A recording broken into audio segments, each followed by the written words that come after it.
Hey, let's talk about Ray, the basically 5-star Angelica. So I was on stream last night and somebody asked me actually, hey, when do you think Ray's going to be coming out? I'm like, you know what, probably not anytime soon. I'm like, doesn't seem to be like really a reason for him to be out right now. Like, plus we just got a bunch of limited characters. I'm like, they're probably going to chill for a hot minute. But in typical Smilegate fashion, as soon as I say something isn't going to be coming soon, or probably there's no reason that they would do X, Y, or Z, they go, let's do that. So we're going to get into the Ray showcase that they showed this morning on the live stream, the Meet the Ray, which I'm actually super happy about because he's super cool. I'll make you feel better. You already make me feel better. 레이의 집안인 다무스 가문은 아킨에서 오랜 시간 독과 전염병을 중점적으로 연구해온 Content director Kim, 다무스 가문은 I really like his shirt. Just gonna throw that out there. 그 공을 인정받아 귀족의 지위를 받았습니다. Now I do really like Ray. Like probably Ray Elena is one of like my upper tier ships in the game. So I'm actually really glad that they put him in, and I feel like they actually kind of synergize a little bit together on the same potential team. 마음을 지녔지만 다소 현실 감각이 없던 귀족 도련님이 집을 나와서 갖은 고난을 겪으면서 성장하는 모습과 아킨 유배지에서 진료소를 차리겠다고 결심하게 된 계기에 대해서 다룰 예정입니다. 더 자세한 내용은 서브 스토리 푸른 바람이 닿는 곳에서 만나보죠. So we will get a healing breeze. That is that's pretty much confirmed. 모습을 보이려고 노력하는 엘레나는 레이에게만은 생각하는 바나 감정이 그대로 드러나는. Oh, look at them! They're so adorable. Anime when. 보여지는 것 같습니다. Anime when. 솔직한 엘레나의 본 모습을 Super 알고 creative. 있기 때문에 어느 Please. 정도 호감은 있지만 이성으로서 매력을 느끼는 단계까지는 아니고 아직은 그저 좀 귀여운 카본클을 볼 때와 비슷한 감정인 것 같네요. Hold on. Instead, it's more the feeling you feel when you see a cute carbuncle. I just want to point out how absolutely adorable that is, and the fact that she decided to equate Ray and Elena's relationship with some cute carbuncles. Oh, just killing it, content director. 귀족 출신 군의관입니다. 의상은 군복을 기반으로. I do really like the plague doctor mask. Super cool. 살리고자 마스크를 먼저 배치했고요. 마스크에 눌린 어수선한 머리 스타일과 두꺼운 가죽 장갑, 부츠, 약병으로 의사를. Like in general, I really do just like Ray's overall aesthetic when he was in the game. As soon as I saw him, I'm like, hey, he's gonna be a character. 연노를 뚫고 나오며 얼굴을 클로즈업하였습니다. 이를 통해 내가 이곳에 치료를 도우러 왔어요 라는 느낌을. I mean, he literally says that he's here to help you. So you did a good job. Okay, so hero introduction. All right, so we're going to get into this. So Ray is another Earth Soulweaver. We just had an Earth Soulweaver that every time they come out with something, they just kind of nerf her indirectly. So we're going to be taking a look at how he stacks up against Angelica, because pretty much a lot of people have already just been like, bro, improved Angelica, rip DJ Bassar, all this other stuff. So we're going to get into it. So he does have the 2 back slot attack imprint if you are going to go triple S, which is a really big amount of attack. You can also self-imprint HP onto him, which actually you might need because he's kind of squishy.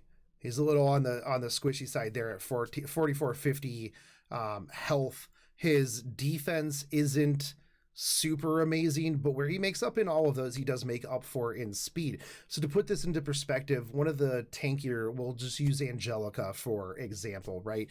Angelica has at 60 with all of her awakening, she's got 5,700 hit points, which is huge compared to Ray. Her defense as well is 743. However, she's got 88 speed. 88 speed. So compared to Ray, she is an absolute snail. So the nice thing about Ray is while he's not super tanky, he's not super defensive, he does come with 30% effect resist inherently, which you can't see because it's right behind me. But it's literally the last slot. You know where effect resist goes on these. So he does come with 30% effect resist, which is actually pretty good if you're going to be stacking up effect resist. Run him on like a fast A Momo set. You're just not going to be locking him down, and he's going to be going Sanic fast, right? Not like Kayron fast, but like a lazy Sonic that just kind of woke up from a nap, maybe. I don't know, man. But yeah, so you can self-imprint to get that HP back up a little bit higher to make him a little bit tankier. However, I do see the benefits of having the attack imprint on your back units, bring a little bit of extra attack to that. So take a look at the rest of it. 5등급 정령사입니다. 정령사 중에서는 기본 속도가 빠른 편이며 Yeah, 효과 저항도 110 높은 is super 편입니다. pretty fast 가계 for 집중까지 더해 자신의 생존력을 Soulweavers. 높일 수 있습니다. So we're going to take a look at his skills now. 3스킬 So this is going to be his S3, Invigorate. This invigorates the team by dispelling all buffs inflicted on all allies and grants immunity for 2 turns before recovering health. Amount recovered increases proportional to the target's max health. So I saw a lot of people, as soon as this was released, go, rip DJ Bassar. They're 2 different things. DJ Bassar has a CR push in his kit along with the strip or the cleanse and the debuff immunity. His is also 3 turns versus 2 turns here. You will have this on a 4-turn cooldown, and you can soul burn to increase the amount of heals done. But this is going to be really good. I'm pretty sure they put this in just because Dizzy's going to become a thing in RTA, right? Some people were saying improved Destina. I feel like a lot of these are like side grades, right? So it's tough to compare units in this game because they all do something a little bit different. I do like the fact that he has the AoE healing, he has the cleanse, he has the debuff immunity for 2 turns. So at 4 turns, you're going to have a 50% uptime on debuff immunity, especially for him. And since he is fast, he is 110 speed, you're going to be cycling quite a bit on him. Throw a prophetic candlestick on him, and you're going to be dispelling and healing a lot in debuff immunity. So if you're up against like AoE stuff like that, if you make him fast, tanky with a prophetic candlestick, you're just going to have debuff immunity, and debuffs are not going to be even a thing you care about, and AoE healing just all over. So it's going to be really, it's probably going to be pretty good. I do like the proportional to the target's max health, because if you're running a bunch of tanks, easy peasy. 같은 약화 효과에 걸려 있더라도 먼저 모두 해제하기 때문에 적의 공격을 받은 후에 사용하는 것도 좋습니다. Yeah, they make a point here that you are going to want to wait until you get hit, because you don't want to open with this as your debuff immunity. I mean, you can, depends on the situation, obviously, but if you just open with it as debuff immunity, you waste the cleanse, you waste the heals. So you got to really kind of gauge what it is that you need out of said situation, right? 회복량도 대상의 최대 생명력에 비례해 증가하며 소울번으로 회복량을 대폭 늘릴 수도 있습니다. 2스킬 Alright, so skill 2. Radiates light upon all allies, recovering health and granting a barrier for 2 turns. Amount recovered and barrier strength increases proportional to the allies' max health. So again, this is going to be based on, the target's max health. So you're going to have increases to barrier strength, and that's going to be pretty good, right? So you can cleanse, debuff immunity next turn. Maybe they take another cleave, and then you go, oh, boom. Or maybe they're going to take a cleave, and you're like, we're going to do barrier. Now, it's interesting. It'll be interesting to see how much, what the barrier strength is proportional to your team's HP, right? So if it's a huge modifier and you're running some tanky bruisers or some tanks, and this just gives a just disgustingly massive shield, it's gonna just make stall teams even tougher to deal with, right? Because it's gonna be real stupid. This is also on a 3-turn cooldown, right? So if you're and you get 2 turns of barrier. So if you are running a prophetic candlestick, like I said, for the cooldown on your S3, this would be 2 turns. That's stupid. That's stupid good. I can't imagine that the modifier is going to be like real high on this because of the excessively low cooldown. That is really amazing. So you have if you get 1 prophetic candlestick proc, you are going to have that uptime on the shield. My apologies, long morning. You're going to have that shield up regularly, plus healing. Depends on how much the healing is. Even if it's a small heal, right? You're still healing absolutely everybody. And at 110 speed, you can make him very quick.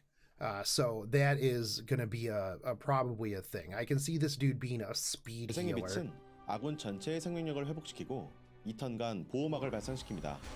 To be fair, that is only 5 speed less than a Falconeer Query or a Elfelt, who can get some pretty serious business speed. 회복량과 보호막은 대상의 최대 생명력에 비례해 증가합니다. 스킬을 강화할수록 보호막이 대폭 증가합니다. 1스킬, 극약 처방은 Okay, so S1. And I feel like S1 is one that you can just kind of not even bother leveling up. I think that S3 and S2 important, especially S2. S1 not really super important. Although much like Elena, he will be dispelling debuffs from the ally with his S1. So you could potentially run him counterattack with this, get stripping debuffs. So this is really good for spot debuff cleansing in between your S3 coming back off of cooldown. So I think that, obviously this one, you really don't have to skill up. You're not building this dude for combat. You're building this dude, like, regardless of like how nutty the modifiers on this one are, it's really not his whole forte. Because he does actually have high base attack. Well, yeah, comparative to other Soulweavers. But regardless, you will be using this. And if you build him quick, like let's say you build him like 235, right? Build him pretty tanky. I can see building defense or effect resist on him, because while he does give himself debuff immunity, and he also cleanses, I'm pretty sure that if he gets crowned, rip. So you are going to want to make sure that you're running some effect resist so that he can cleanse everybody else and then take care of all of that jazz and heal, get yourself back to where you need to be. So this one, if he's fast, in those turns where he's still on cooldown, maybe he's not getting attacked, not getting the prophetic candlesticks, you can S1 and then take off some of those debuffs. So let's say, you only have one person with the debuff, you want to save your S3 for the next turn potentially because some debuffs are coming. You just go, oh, all right, hey, that debuff's gone and I still have my S3. Didn't have to blow that in order to get rid of the taunt, stun, whatever on your DPSer. So that is pretty strong right there. 소지한 약품을 이용해 적을 공격한 후 아군 한 명의 약화효과를 한 개 해제합니다. 3스킬과 2스킬을 모두 사용했더라도 아군의 약화효과를 제거해 생존력을 높일 수 있습니다. 응급 구조. So the artifact that comes with him is trash. Doctor's bad, more like. So this dispels 1 debuff from all allies and recovers 10% to 20% of each ally's max health after using non-attack skills 3 times. Now you might be saying, hey, that's stupid overpowered. Every 3 times he does his S2 or S3 or combo of whatever, he's going to just wreck it. Like, he's going to be bringing back a ton. This is awesome. It can only be activated once per battle. So you're gonna A, have to time it, which can be tough. B, once it's done, it's done. Now, this can be very good for PvE. This actually will be probably pretty decent for PvP or for PvE. Abyss raids, hunts, no, not necessarily really hunts. Most hunts you try to just do as fast as possible. So using this probably wouldn't be that bad or that amazing. It might help out on some fights in Hell Raid, but outside of that, this isn't very good. Honestly, I think that like Prophetic Candlestick's probably the best for him to shorten his already low cooldowns so that you just cycle. You can run Potion Vial on him just for potentially more, like never debuffed. There is Rod that you can use if you want extra heals. Shamadra Staff's probably going to be pretty clutch on him as well, so that you get the effect resist, you get the increased healing. You're basically just like healing like an absolute madman. Like I said, I think that Prophetic Candlestick's really, really good on him. Shamadra Staff's probably going to be the go-to just because it provides more effect resist for him, more healing, so that maybe just because you don't have you'll have to wait a little bit longer, obviously 1 turn longer. During that time, the heals that you do throw out are a lot bigger. So there's that. You can also do probably like Touch of Rekos. There's Soulweavers have a lot of really, really good artifacts available to them. 부족 키트는 정령사 전용 아티팩트로 공격이 아닌 스킬 3의 사용 후 Also, much like Rowana, this unit's kind of a slap in the face to Seaside Bell, right? Cleanse, debuff immunity, shields, heals, more heals, short cooldowns, super fast. Probably this is like their other answer to Seaside Bell that isn't Rowana, because yeah. 아군 전체의 약화효과를 한 개 해제하고 대상 최대 생명력의 최대 20%씩 But overall, this artifact is 전투당 1회만 발동합니다. not great. 레이는 약화효과를 쉽게 제거하면서도 광역 회복과 보호막으로 아군을 보호하는 정령사입니다. 아군의 최대 생명력이 높을수록 스킬의 효과가 극대화되는 만큼 단단히 버티면서 적의 공격을 맞받아치는 중후반 조합에 어울릴 것 같네요. 오늘도 구독과 좋아요 잊지 마세요. So again, I do think that overall, do I think that he synergizes well with Elena? Probably not. I think that would be a little bit on the redundant side. There's no need for the excessive amounts of debuff removal. They're S3. I guess if you just kind of like cycle nonstop, it would be okay. But I do think that he's going to fit in with like a tanky bruiser sustain team phenomenally well. Now, do I think he's a must roll? Not particularly, because he's not limited, right? And I think that, well, right now, you just probably got hit real hard by a bunch of limiteds. Guilty Gear collab characters just came out. Elfelt is going to be way, way more important of a pickup than Ray is. But I do think that he is good. If you do have the extra currency, is a potential to roll for him if you do need a Soulweaver. If you're sitting on a bunch of different Soulweavers right now and you're just kind of okay, I don't think he's an absolute have to pick up. Depends on where you are in the game and what it is that you need. Obviously, I may try to pick up one of him, but he's going to be so far down on my investment Molagora-wise list that, it's going to take a while. I do think that, pairing him up with other mitigation, right? An Arius holder, an Adamant Shield holder, potentially ML Haste, right? So, because ML Haste, when they come back from the dead, would give you a shield, also does heals, and reduces damage by 10%, right? So just those 2 units alone are going to really hamper their ability to kill you.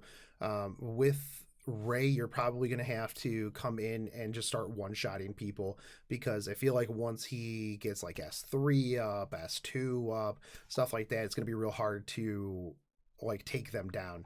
I also think that he's a pretty good counter to Dizzy, right? Because even if Dizzy opens on you with the S3, unless she gets a crown proc on Ray, which, you know, you're going to have the inherent miss, you're going to have his effect resist. Like I said, probably build him a high effect resist.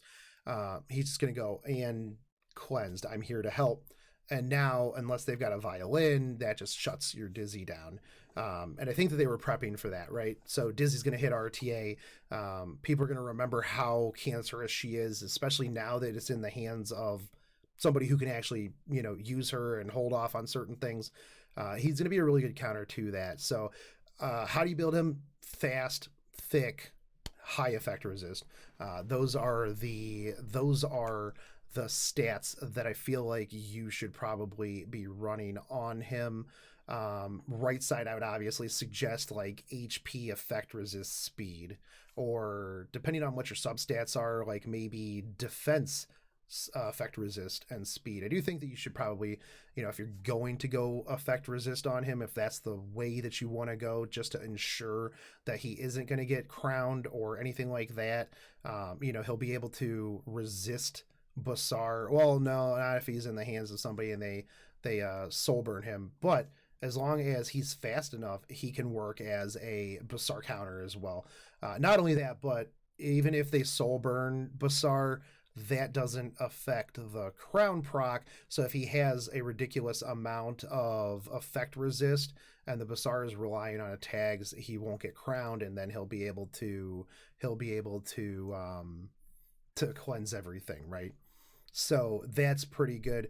Now, if you do get some imprints, I do think that, honestly, in my opinion, I would probably keep the attack imprint, just so that he's working more as a support and he's making sure that your backline is where your damage is, and that's who's getting the extra damage, because 12.9, if you triple S him, is really, really big. Now, I know a lot of people probably aren't going to, but regardless, figured that I would bring that up. So you're going to want to do like a speed defense, speed immunity, speed resist. Personally, I don't like immunity sets because, well, it's going to get stripped in arena anyways, or it's going to be completely ignored by like a Judge Kisei or something along those lines. It's going to cleave into you. So personally, I feel like if you run effect resist or defense or health or something along those lines, you're going to get a lot more out of it.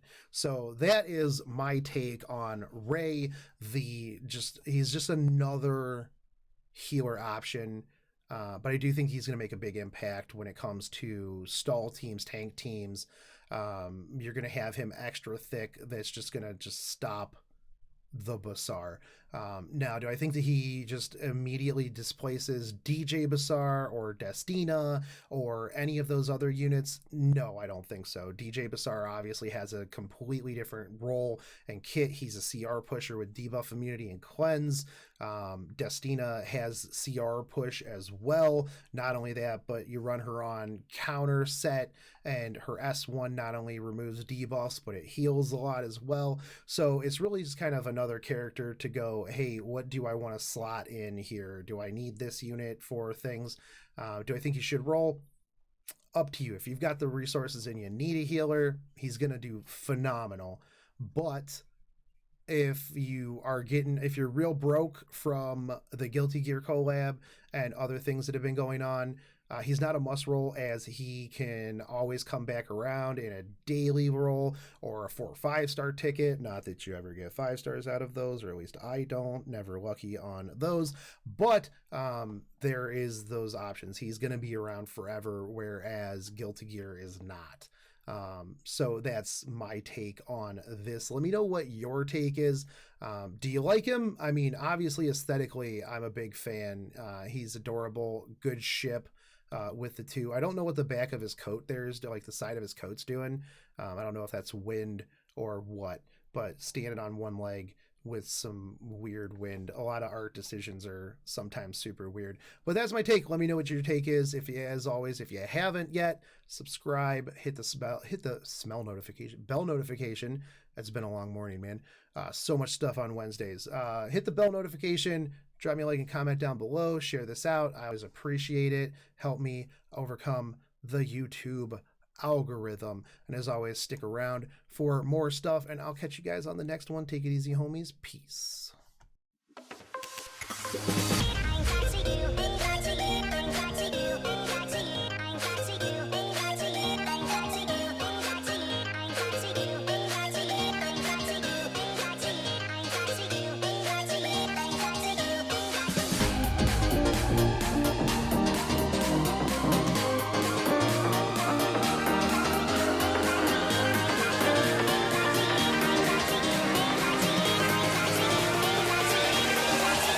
Crack it.